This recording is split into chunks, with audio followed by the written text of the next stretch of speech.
Okay, I'll get going, because look, we're the last session of the day before we get into some town hall, which I've just been told I'm doing as well. Thank you everybody for coming. I've really been looking forward to this session in particular, partly because I'm together with two of my heroes. I'm joined by Oleksandra Matviichuk, who's head of the Center for Civil Liberties in Ukraine, and as I think all of you know, just received the Nobel Prize for Peace. Congratulations. And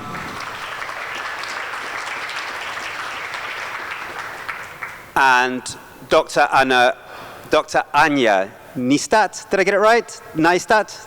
Dr. Anya Neistat, sorry, who I've been really reading for so long in her amazing work documenting the sort of crimes we'll be discussing today. She's been documenting them really, I think since Chechnya already, doing incredibly important work. Today she leads the Docket, which is an initiative at the Clooney Foundation for Justice, which focuses on accountability for perpetrators and enablers of international crimes. So look, our session is called How to Get the Bad Guys, and I really want for us all to go on a bit of a journey, almost like a movie, but also learn something about how we can hold, in this case, the Russian state, the Russian military. We'll explore who exactly for the crimes and atrocities that we see, that we read about every day. Every day we hear about war crimes, war crimes, war crimes. But what happens next, you know? What happens after a Bucha? How do you go from a Bucha or a Mariupol to justice? And this is something which I thought I knew, but this war has led me to have to think about this much more carefully. I'm part of an initiative called the Reckoning Project, which in Ukraine brings together journalists and war crimes researchers and lawyers to try to really build cases from the ground up. So I thought what we do today is really go through the process that professionals like you go through, from researching and gathering evidence, through choosing how you build that into a case and what the criminal charges are, through to bringing it to the courts. Because I think very few of us understand the journey that you have to go on, and how challenging and exciting it is at every step, and how delicate it is at every step. So maybe we'll just take it step by step. So I don't know, Anya, maybe you can start, because I know you've just been to Kharkivshina, which has just been sort of liberated. How does one start? What is we read about a war crime or torture was committed in Izium or something. What do you do when you arrive? How is your work different from what a journalist does? And how do you start gathering the evidence? I mean, what do you do when you arrive somewhere? Thank you. I do think that probably Oleksandra should be the first one speaking here, because her organization has been doing it for many, many years in Ukraine. But since you want it to be a little bit movie-like, I will answer your question, and then maybe we can zoom out to understand where it actually starts, because obviously it doesn't start with arriving on the ground. So I will just take one step back and say that for us, the process started with actually identifying patterns of violations, because we do not do large-scale documentation. There are other organizations that are involved in that. We identified from the very beginning several patterns, including indiscriminate attacks, for example, attacks on medical institutions, broad category of abuses under occupation, including executions, torture, enforced disappearances, cases of sexual violence, and a few others that we can talk about. So our trip was part of, okay, in that particular pattern, we know that crimes have been committed elsewhere, but the most recent ones that we can get access to are probably in just recently liberated areas in Kharkiv. And then what we do is we get leads from various sources. There are lots of cases, so we have to make a selection, and this selection is usually based on the quality of information that we're able to get, on the willingness of the survivors or their families to pursue justice, and for us, a very important piece because of how we work, on which I can talk a little bit more afterwards, because we do build criminal cases to be launched in various jurisdictions outside of Ukraine, is our ability to identify the perpetrators. So a lot of what we do on the ground focuses on quite literally going from one detention facility or so-called detention facility recently abandoned by Russian forces, or in this case in some parts of Kharkov region, LNR units that were there, and going through whatever they left behind to see if we can get unit numbers, call signs, anything that would allow us to point the finger at specific perpetrators, and then go all the way up the chain of command to go higher up in establishing accountability and responsibility. And so when you go there, so first you see, there's a pattern as an indiscriminate bombardment of civilian objects or something, yeah? Like, hospitals keep on getting hit or something. So tell me about the patterns that you're seeing already in Ukraine. You mentioned a long list. Are there some in particular that really define this war? And have you seen them before in other of Putin's wars? Absolutely. So starting with what you already mentioned, indiscriminate attacks, I think just to say, there is a lot of talk about direct attacks against civilians and civilian infrastructure that is always much harder to establish. I'm not going to go into legalese. Both are crimes. And so far, we've been focused mainly on attacks that were, at the very least, reckless, and which resulted in large numbers of civilian casualties. I'm just trying not to go into too much legal reasoning here, but the question is always, was there something nearby that could have constituted a military target? And the answer is yes, sometimes. We know about this, but nonetheless, the means and methods of war used were such that the attack would still constitute a crime. So yeah, this is something I am asked a lot, and I hear the Russians use this excuse. They will say, so Kremenchuk, where basically a shopping mall was hit, and people were indiscriminately killed in a shopping mall as they bought things in the heart of Ukraine. The Russian military command, and maybe I'm misquoting, but basically said, there was a couple of vans near there with military equipment. Or Kramatorsk, where tens of thousands of refugees were trying to leave Donetsk, and the train station was hit at rush hour. And again, the Russians would say, well, there was like one train with some missiles at the train station. So that doesn't make it a legitimate target? No, broadly speaking. That's why we're talking about indiscriminate attacks, right? They're attacks that fail to distinguish between combatants and civilians, or attacks that are carried out disproportionately, which means that even though there might be a military target, the kind of weapons they use are such that they cannot really hit just this target. They would kill inevitably civilians in these circumstances. It's actually, international law is very sparse. I mean, we have Geneva Conventions, in theory it's all very well written out. In terms of case law, there is actually very, very little. So in some ways, we're inventing the arguments as we speak for criminal cases, whether they'll be at ICC or in other jurisdictions. So it's not easy, but essentially what we're seeing is that the vast majority of attacks carried out by Russia probably would constitute war crimes. Whether we would be able to prove that they were directed at civilian objects,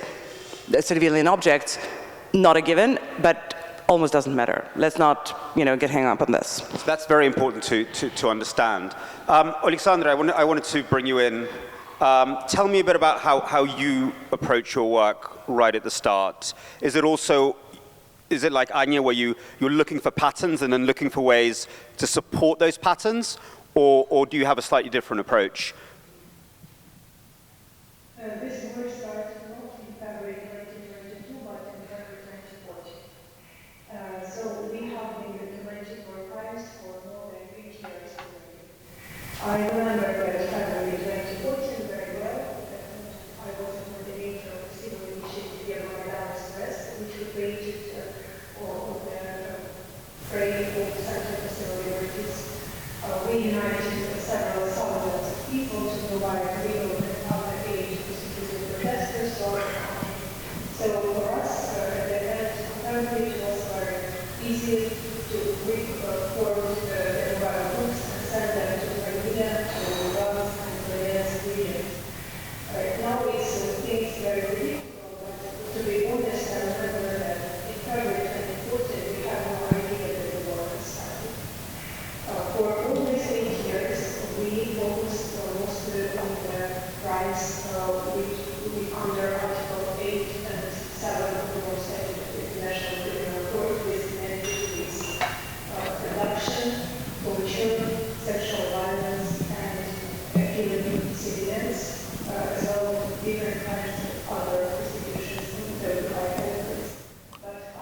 networks of local documentators.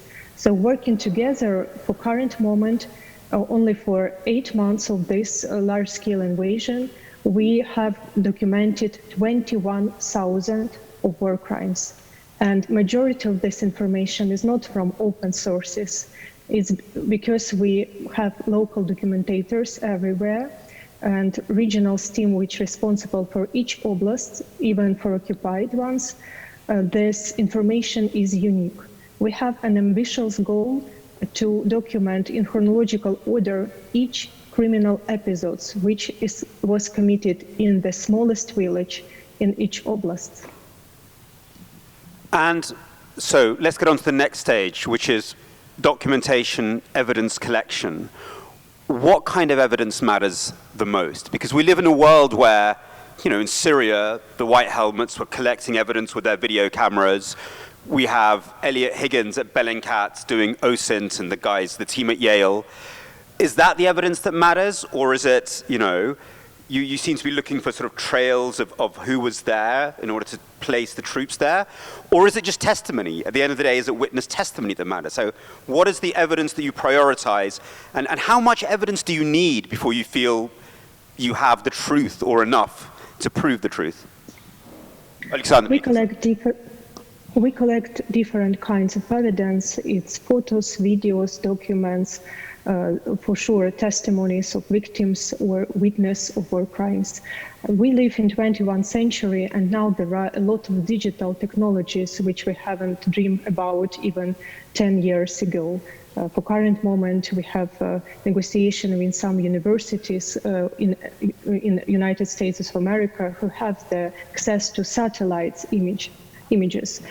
But what is not developed very well, it's the international criminal responsibility. Except the bright example of creation of International Criminal Court, there is still a huge accountability gap, which we face in Ukraine for current moment, when Ukrainian national system is overloaded with extreme amount of crimes, and International Criminal Court will limit its investigation only to several select cases. So I ask myself a very honest question: for whom do we document all of these cases for? Who will provide a chance for justice to the hundreds of thousands of victims of war crimes? It's a very important question for me, because I don't want to repeat the story after Revolution of Dignity, when we, together with people who work and joined our Euromaidan SOS initiative, received more than 16,000 requests for help. We every day at that moment worked with people who were beaten, who were kidnapped, who were tortured, who were arrested, who were accused in fabricated criminal cases. And after 8 years, we see a very modest justice. Now situation is much difficult even. Very quickly, you say you've been working since 2014. How many cases for, and it's clear that you're looking at very, very different types of cases, abductions, kidnappings, but also, I guess, war crimes. How many cases have you been managed to bring to the Ukrainian courts, and how many to international courts? For 8 years, we work very closely with International Criminal Court. I was the author of first submission to ICC in summer 2014. And then, together with other human rights organizations, we sent submissions on different topics. All these 8 years, International Criminal Court was on the stage of preliminary examination. In 2020,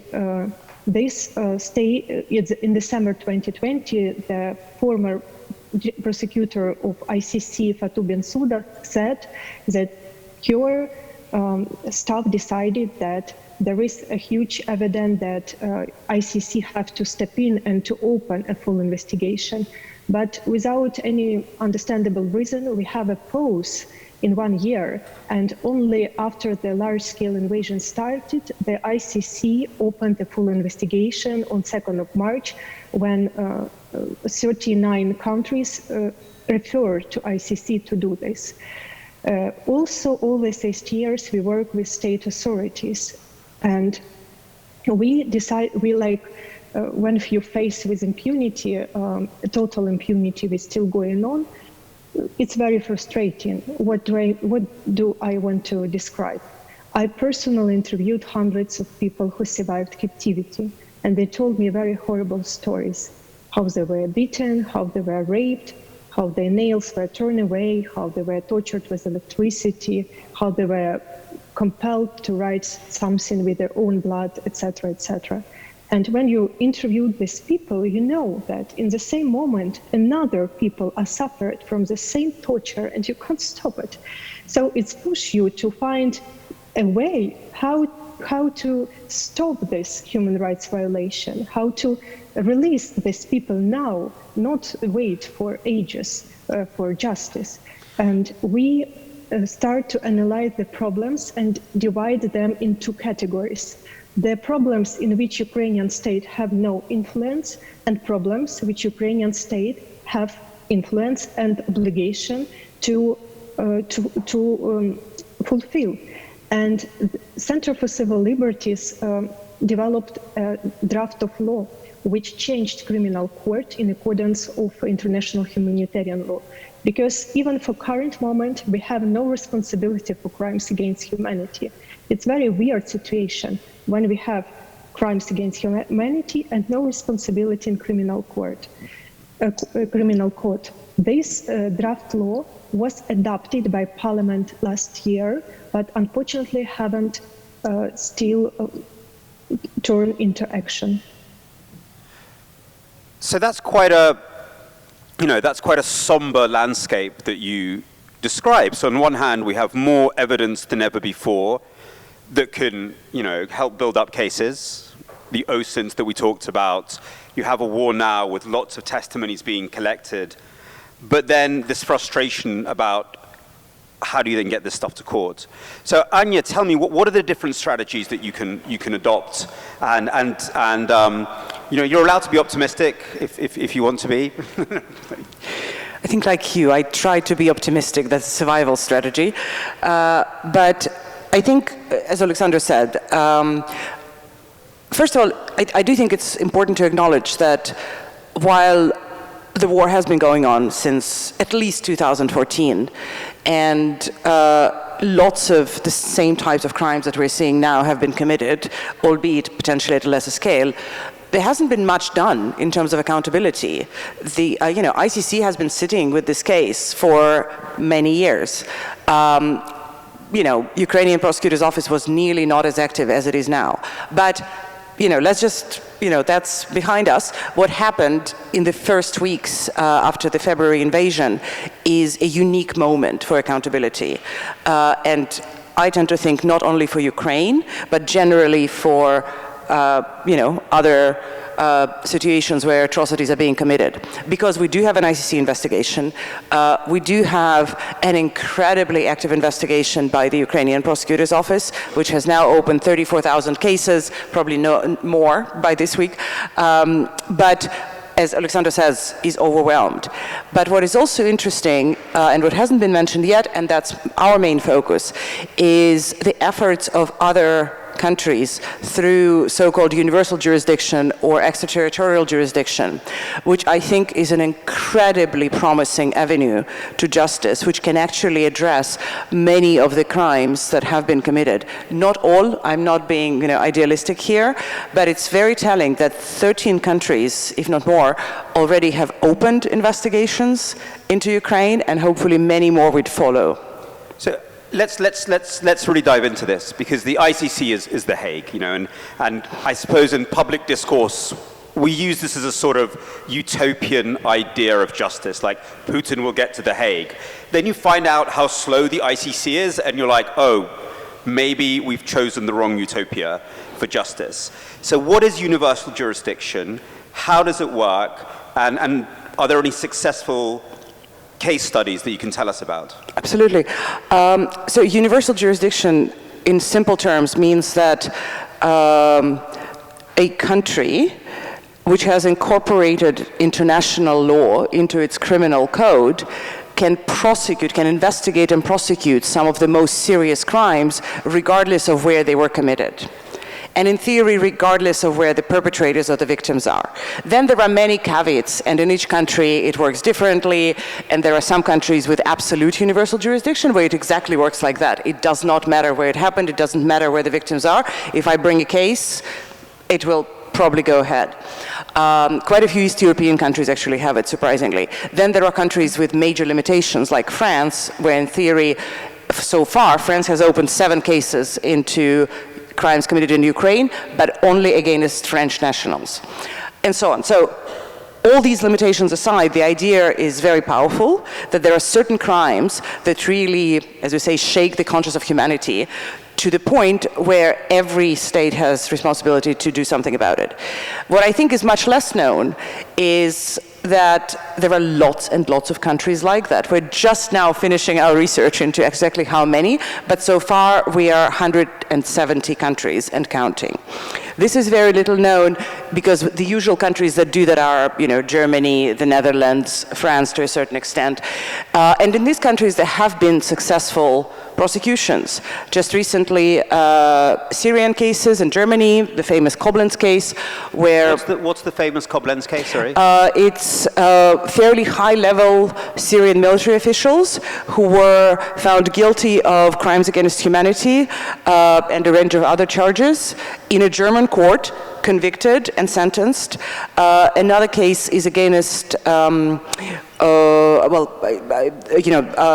on genocide against Yazidis committed by ISIS. So that's, another case. In France right now, we're involved in a case which has not yet reached the sentencing stage, but probably will, against a DRC militia leader who came to France for treatment and got arrested, and then, but the case is about crimes that were committed very far away from France, but they were of such nature that French courts decided to take this case. In France right now, there is a big process into crimes committed in Liberia under the same principle, and so on and so forth. In fact, there are actually many, many cases, and that we probably should kind of move to that maybe closer to the end of the session, but I do think one of the biggest problems with all of that is that nobody knows about it. So a huge part of what I'm trying to do is to publicize this work as much as possible and as much as we can, because some of it we cannot, so that there is a buzz.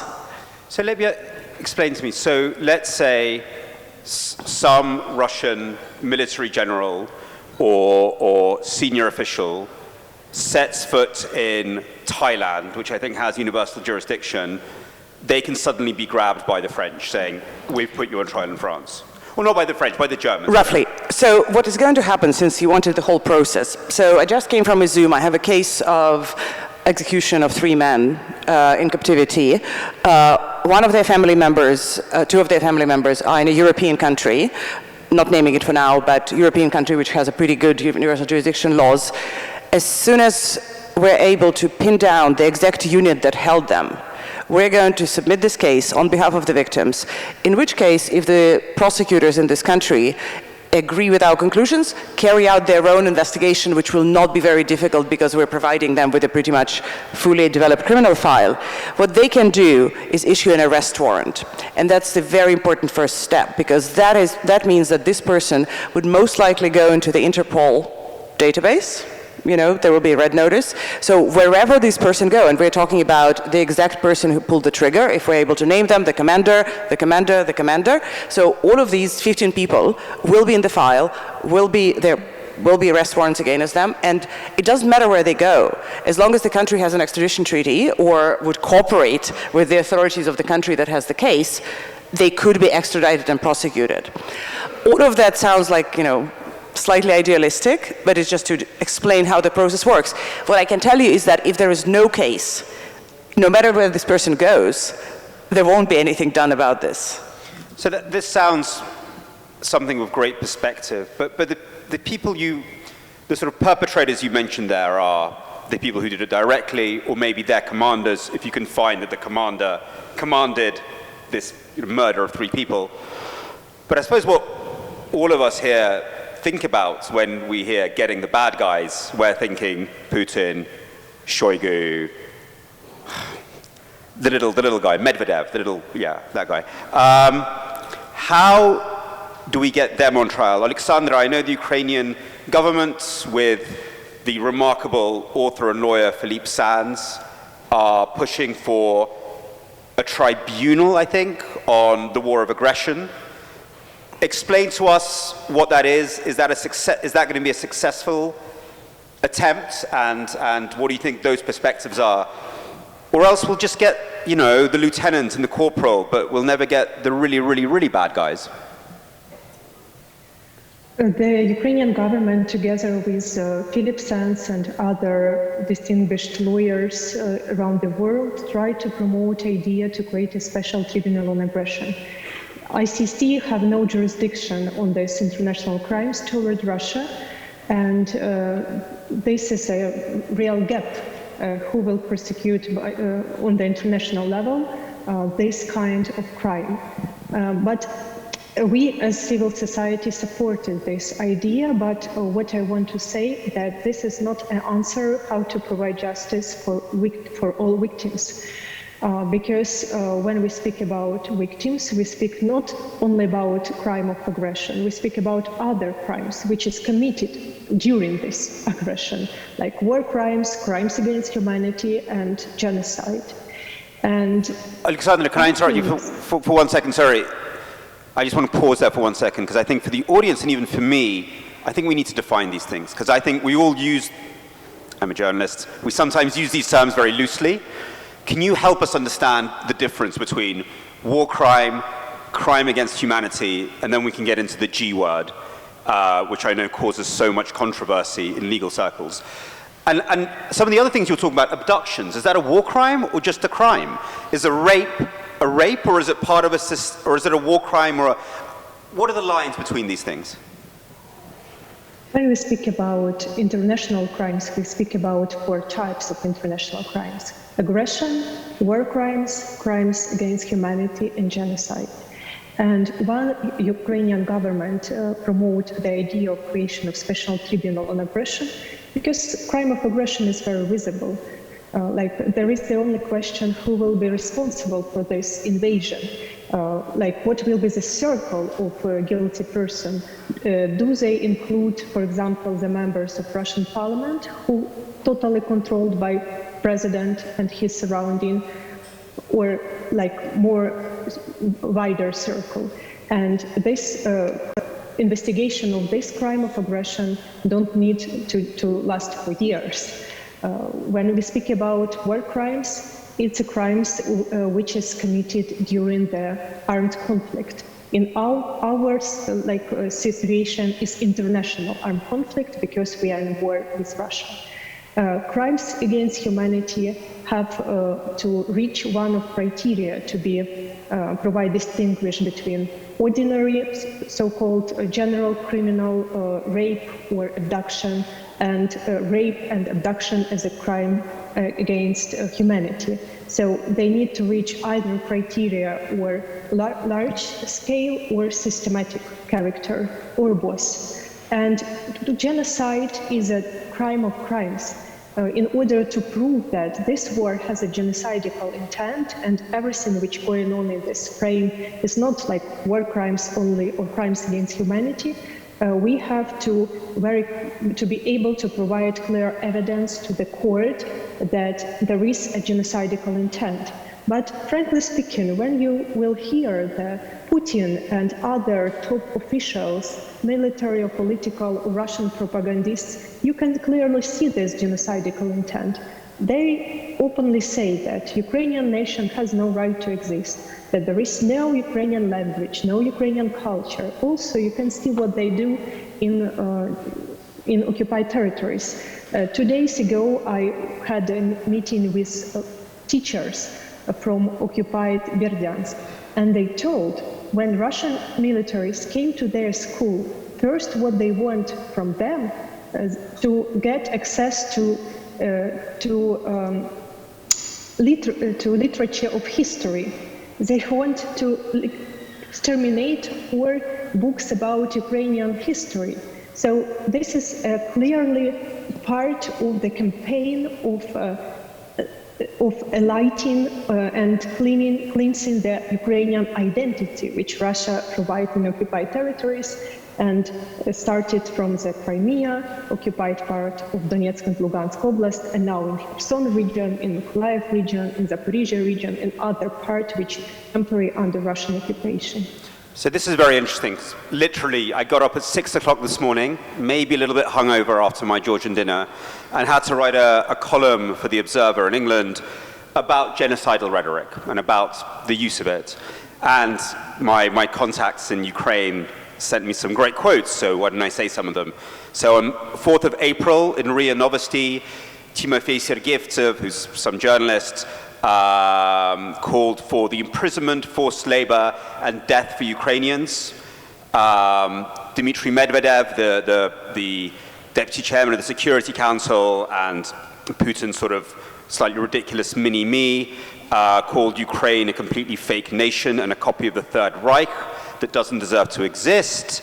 Solovyov, who's, you know, a highly unpleasant Russian propagandist, said that Ukraine has to be destroyed as it is anti-Russia. Anton Krasovsky, who at one point people thought was a liberal, and then he turned out to be anything but, said that this country should not exist, and we will do everything so that it doesn't exist. So, look, why not have Rogozhin as well? Rogozhin said, if we do not kill them Ukrainians, as our grandfathers did not kill them, we will have to die, so let's better end it now. So, genocide, if I remember the definition, it's about trying, or intent to genocide, trying to wipe out large groups of people. This would probably be defined as genocidal rhetoric. Is that enough to prove intent to genocide? I don't know, Anya, what do you have to do between proving, showing what's happening on the ground, which seem to be war crimes, and the genocidal rhetoric? Are those two pieces of evidence enough, or do you need more to prove genocide? In short, no, not enough. But I do think we have mounting evidence of genocidal intent. I think what these statements might be sufficient to prove is the crime of incitement to genocide, which is a separate standalone crime on which quite a few of us are now trying to focus in relation to exactly these guys, the propaganda figures who did not pull the trigger, who did not give orders, but who, you know, during the last 8 months, but even earlier, have made statements that could constitute the crime of incitement to genocide. How long do you get for that? How many years? It's just incitement, it's not genocide itself. I think it's pretty much life imprisonment. I mean, it's a very serious crime. It's in the same, I don't remember, I don't have the Rome Statute in front of me right now, but it's not easy. It's not an easy crime to prove, but I do think that, you know, we're now pretty close to some very strong evidence of this crime. What about freedom of speech? I mean, it's abhorrent speech, but there's freedom of speech. Don't they get freedom of speech? No, there is, I mean, there are limitations to freedom of speech, and that's exactly them, right? Just so, because you touched on that, I think it's very important. You asked about war crimes, crimes against humanity, genocide. You know, we're now moving into other related crimes, and I think it is very important to remember that we're not only talking about, you know, the soldiers, the commanders, even, you know, the Putins and Shoigu. There are also two other very important categories of potential perpetrators that we should remember. The propagandists, and there, you know, we discussed briefly, there are different ways of going after them, all of which we're exploring, excluding complicity, adding and abetting war crimes, or the crime of propaganda of war, or incitement to genocide. But there are also companies, right? So the corporate accountability, which is also a growing field of international justice, I think should be a huge part of what we're trying to do about the crimes committed in Ukraine. And it's all to, again, make it simple. It's the companies that fuel Russian planes. Just yesterday, I believe, there was a complaint launched in France against Total Energy for fueling Russian planes. They're doing that now? They have been doing it during the last 8 months. There is also, you know, my favorite is one of the submarines that are operating, that are part of the Black Sea Fleet, is called Al Rosa. Alrosa is Russia's largest diamond company that is sponsoring the submarine. And so on, right? You know, there is steel companies that help to, you know, provide parts for, I mean, there's a whole range of businesses that are part of Russia's military effort. And I do think that these businesses should be a big part of the cases that we're building, partially because when it comes to compensations for victims, there is not much we're going to get from rank-and-file soldiers or even submarine commanders, but we can get a lot from companies. And their accounts already, their funds already being frozen in many countries. But in order to confiscate them, you would have to have criminal cases. There is another option where just creating a victims fund and kind of compensation for victims at large, but in terms of very direct connection, if you can prove a direct connection between this, you know, submarine, the company, and the crime, then you have pretty good grounds for asking not only for freezing, but for confiscation of assets to compensate the victims.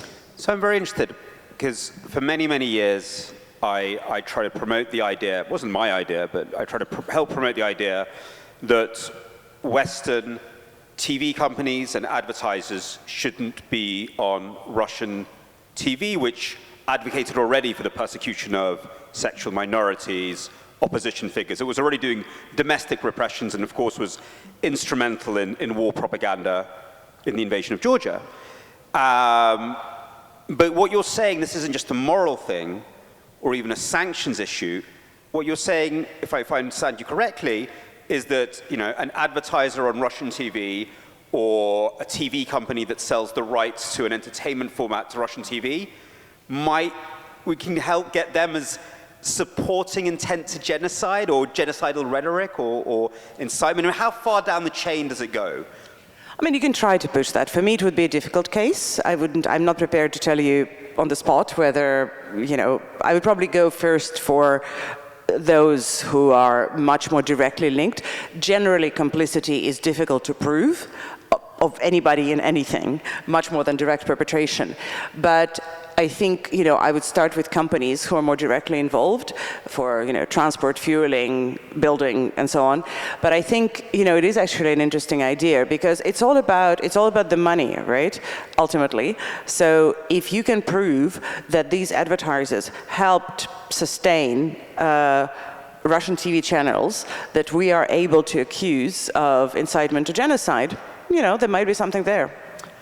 Oleksandra, you know, I'm getting excited as I listen to Anya and this universal jurisdiction and this idea that some Russian major 10 years from now goes on holiday to Phuket and bam, he's like, next thing he knows, he's on trial in France or Germany. It is very exciting, especially as people don't seem to know which countries have universal jurisdiction. But still, look, I suppose satisfaction or something approaching satisfaction only comes when the really, really big guys face justice.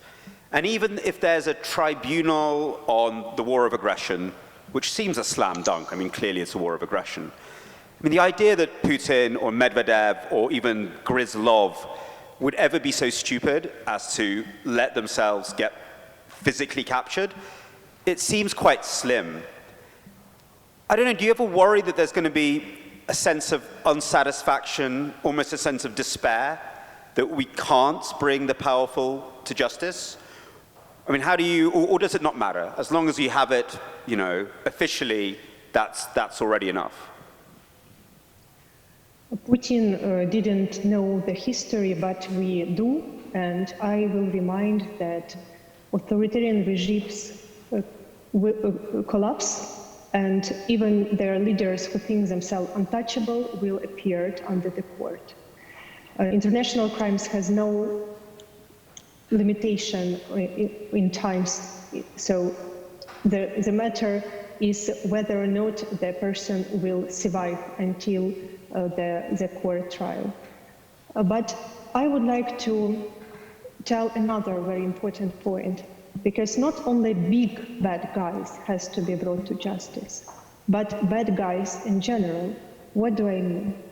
Because when we speak about universal jurisdiction or international criminal court or situation when now national legal system in Ukraine found themselves. We speak about some priorities, but we need to provide justice for all, because it's universal categories. I understood it when I heard the wife of Oleksandr Shelikov.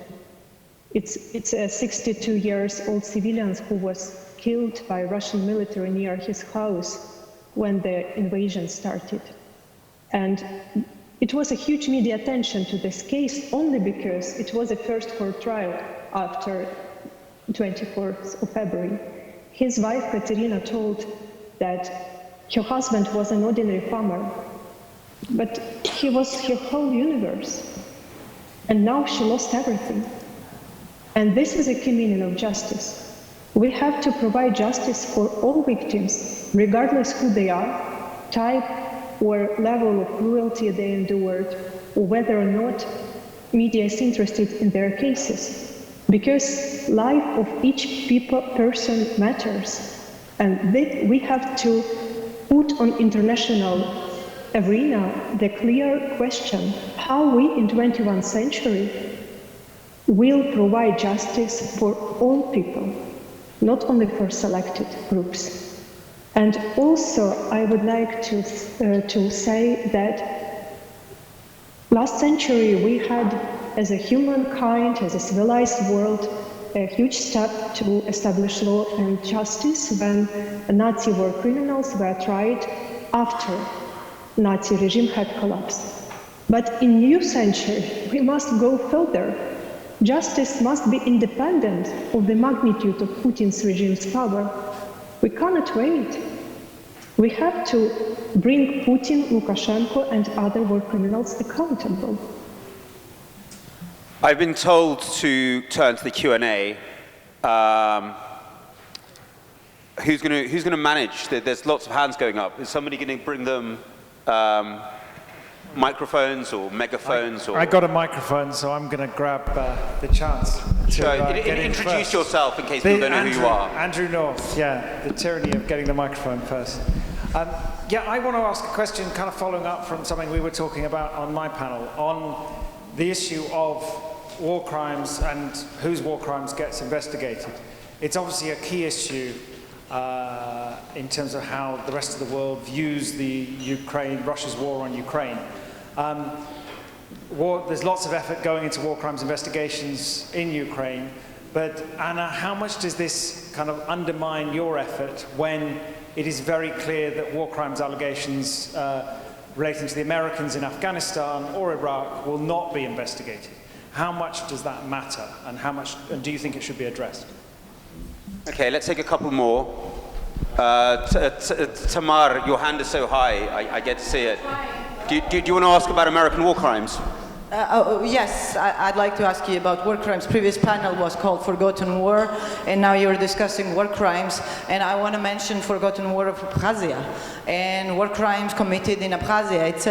It's very telling that it was Ukrainians who reached out to us to remind us about Abkhazia. I represent Tabula Media, and Starlight Media reached out to us in April in the context of Bucha. They were doing investigation to investigate the war crimes committed by Russia back in 90s in Abkhazia. So we started digging, and even though I'm the very informed individual in this country, I was shocked and I was ashamed that, what happened before Bucha was Abkhazia, and this is a pattern, and this was happening even before Putin took power and when Russia was really weak, and they are acting according to the handbook. There is a village of Akhaldaba where 300 women were held captive, and they were raped by Russians and Russian proxies. Like, they were chosen, and these women are still alive, and like no one was telling their stories because everything was framed as ethnic conflict. No one wanted to talk about Russia's fault. No one wanted to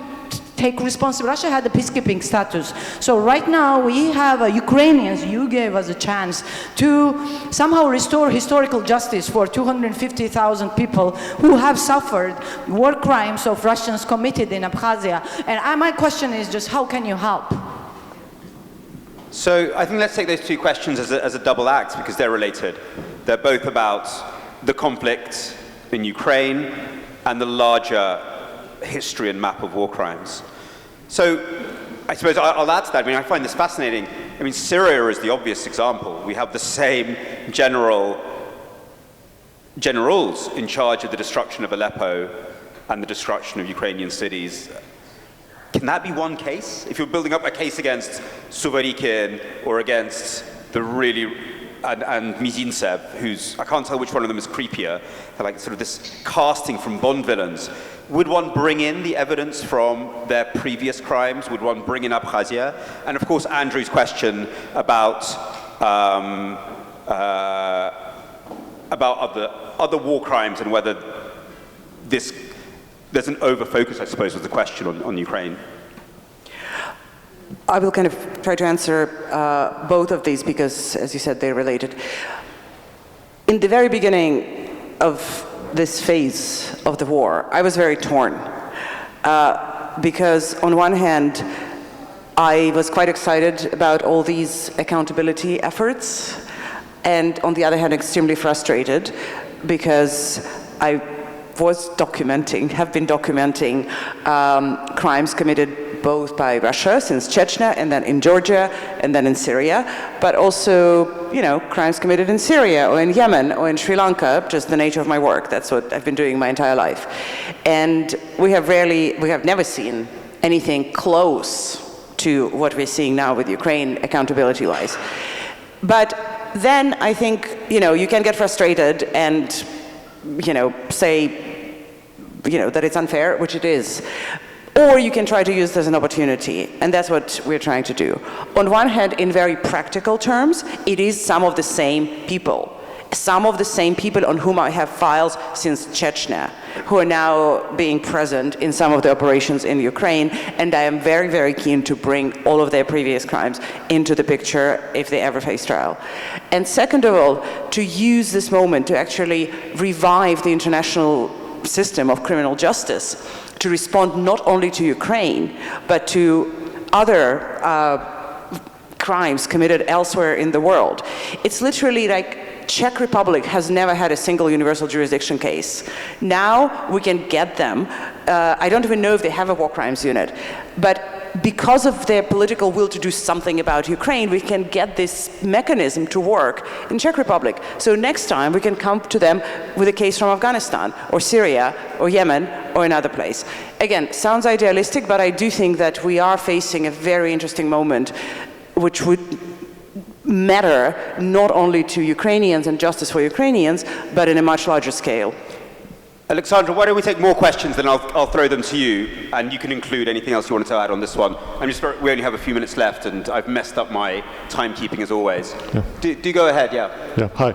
Well, actually, I will continue the same issue. To go back to historic context, right? In terms of Yugoslav war, that we had crimes against humanity there, and then we had a international criminal court especially for Yugoslav war. But in case of Abkhazia, in case of Chechen war, or in case of Tkhinvali in 2008, we still don't have the same issues in the same criminal court. And what are we doing now in terms of Ukraine? Not to let the same to do in the future and not to do the same mistakes. What should be done by International Criminal Court and international community itself to make sure that the soldiers and commanders, generals, and itself, Vladimir Putin, will find them on the trial, on the tribunal. Because we know that Milosevic, the leader of, There's 3 more questions and there's 1 minute. I know. So please. So this is what I wanted to ask you. So thank you, and maybe there are some recipes, maybe how can we do this, not to let history to make the same mistake. Thank you. And there's 2 more questions. Just kind of an extension, I know it's already been discussed, and I don't want to attack any effort to investigate war crimes with Russia and Ukraine, but on last Friday there was a vote in the UN to debate a UN report on China's treatment of the Uyghur population, and Ukraine abstained from that vote. They did actually come out later and say they regretted that, but they did abstain from the vote at the time. What does Ukraine have, you talk about building this international system and rebuilding this international system that existed from the 20th century, but does Ukraine have to contribute more to building that system in other places in the world? if it wants the same kind of mechanisms of justice to work for itself. I'm going to pass to my friend here. So, Oleksandra, I think it's very relevant that you answer these about Ukraine abstaining over I think it was over the Uyghurs, yeah? About her, yeah. And the question again about Abkhazia. I'd love to know your perspective. When it happened, I publicly wrote in Facebook that it's a shame. And this post was commented very highly by Ukrainians who confirmed that this is a shame. And I will remind you, several weeks before invasion, when a lot of Western analytics don't believe that Kyiv will stand up and we can, as a country, effectively counteract Russian aggression. And they asked me to evacuate, but I refused and told that you don't understand the situation. You live in well-developed democracies and you get used to live with sustainable state institutions. But we have never had such luxury as Ukrainians. So if something happens, we will rely upon also to our own shoulders. And the point of crystallizations will appear not only in state bodies, but in the millions spots in civil society and Ukrainian society as well. So what do I mean? That the voice of Ukrainian civil society is visible either on these concrete episodes, which fortunately was changed, and we also feel that it's our chance to change the system for all of us as human beings, because it's very difficult and very dangerous to live in the world where I'm, as a human rights lawyer who have experience of more than 20 years to defend human rights, have no legal instrument for current moment to stop Russian atrocities. When it's very dangerous to live in a world where the whole UN guarantees couldn't save the one medic, Victoria Vidina, who was separated with her 4-year-old daughter during the evacuation from Azovstal and who had been sent to the filtration camp. So we need to change this international system for all of us. So I'd love to end on that thought, because that's what Anya was saying as well. And I think this might be part of Ukraine's historical destiny, if we can use that very pretentious word. As you said those words, I remembered how in the early 20th century, 2 lawyers from Lviv in Ukraine, Lemkin and Lauterpacht, witnessing so many horrors around them, ended up coming up with the ideas of genocide and crimes against humanity, which are the bedrock of international criminal law. Then it happens over and over in Ukraine. Chernobyl becomes a stimulus for us to think about sort of environmental protection in a new way. And we can, think about other issues as well.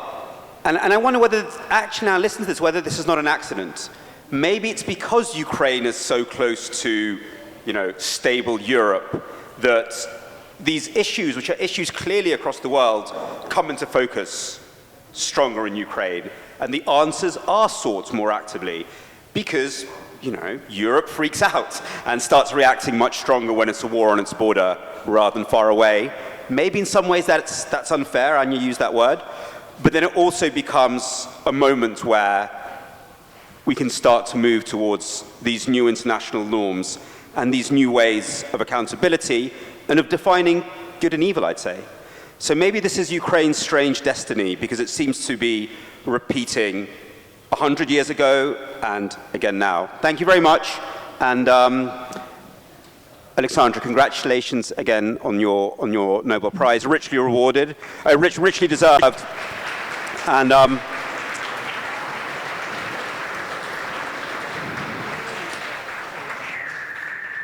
thank you everyone for being here. Thank you.